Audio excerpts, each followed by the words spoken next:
Grace Church, and what I want to do is prove to everybody how good I am at stopping water flowing. But I told Gary he's not going to get wet, not very wet anyway. Look, I've even got something for you to kneel on.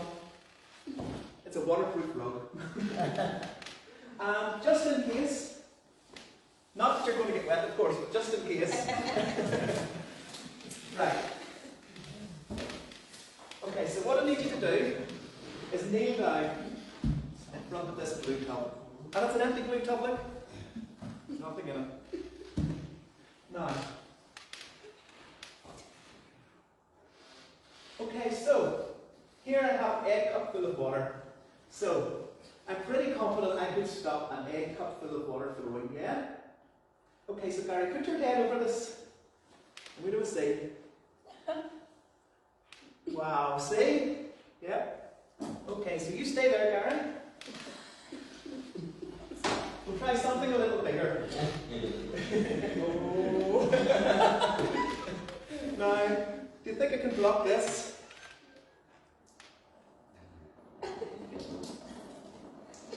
Oh, well, that was better.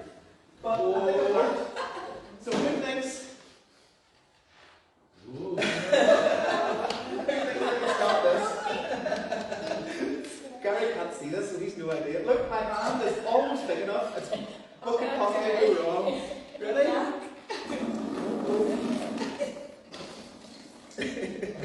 No? Okay. But one final thing. Oh!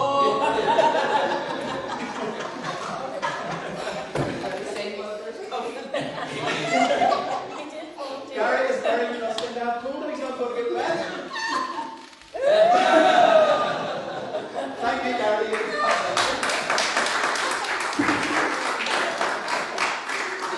Thank you, Gary. So now you're wondering what on earth was Gordon doing. Okay, so last week, if you remember our story, Moses has died and Joshua is taken over, and they're right on the edge of this promised land that God has promised to give them. But there's this, he doesn't really know very much about it. And we heard last week how he sent 2 spies out, and they went into Jericho, and Rahab hid the spies, and while they were there, they heard all the people saying, "We're so afraid of you, children of Israel, because we've heard God opened the Red Sea for you, God feeds you, and everybody that comes against you, God defeats, and we are terrified." So, and so now they've been here, and they've been in the desert, and wandering around, waiting to come into the promised land for 40 years. But, actually, God had brought them right to the edge of the promised land, and that's when he sent the 12 spies in, and the 12 spies went in and said, "Ooh," now 2 of them, Joshua and Caleb, said, "It's brilliant, it's just exactly what God said, let's go in." And Caleb said, "No way am I getting into it, they're huge, it's scary." And so God let them wander around and round and round and round and round and round for 40 years, but now it's time. Now it's time. And so, the people this time are willing to trust God, and they promise to do what Joshua tells them. So Joshua instructs his officers to tell the people to get ready, and when you see the priests lift the Ark of the Covenant, then you to follow it.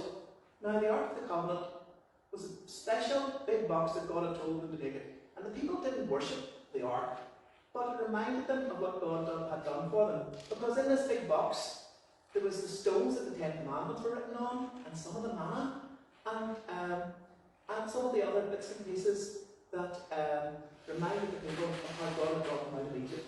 So, they said, when you see the priests lift the Ark of the Covenant up, everybody get ready to follow them. Now, this is where God told people, be strong and courageous. I'm going to do amazing things, and all Israel will know I'm with you, as I was with Moses. Because everybody knew how much God had been with Moses. Now, there was a big river.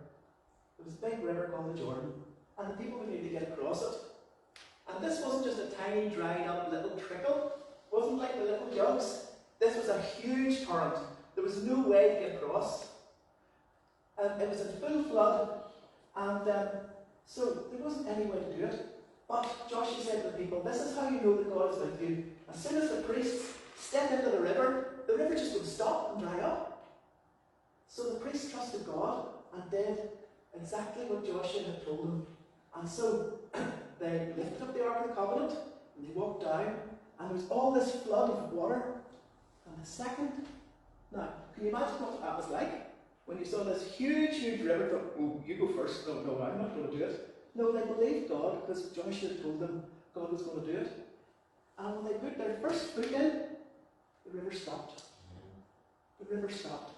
And the people were able to, the priests went across, and the people went across, and Joshua said, look, see when you're crossing there, lift 12 big stones out of the middle of the river and set them up on the other side. And that means every time you see that, you'll remember what God has done. God has dried up the river and made a way for you to get across. So, God had dried up the Red Sea for Moses and made a way through. And Joshua took over, and God dried up the River Jordan to let the people get through. And so, they were there on the other side, and they were able to eat of all the good things that were in that land. And do you know what happened? The manna stopped. They didn't need the manna anymore, because God had brought them right to the very place where He called them to.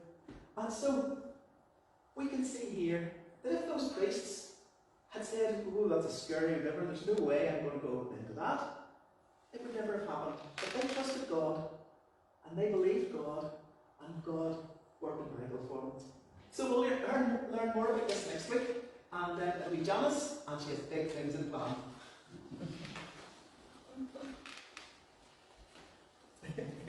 Oh yes. Janice said, when you're finished, pull this over and go ahead.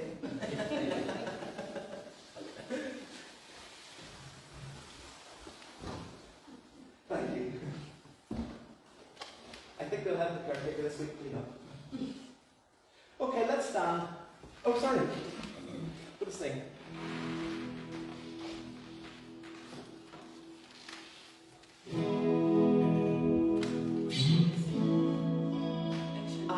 Hope you're going to do the actions, because I can't do the actions and play the guitar.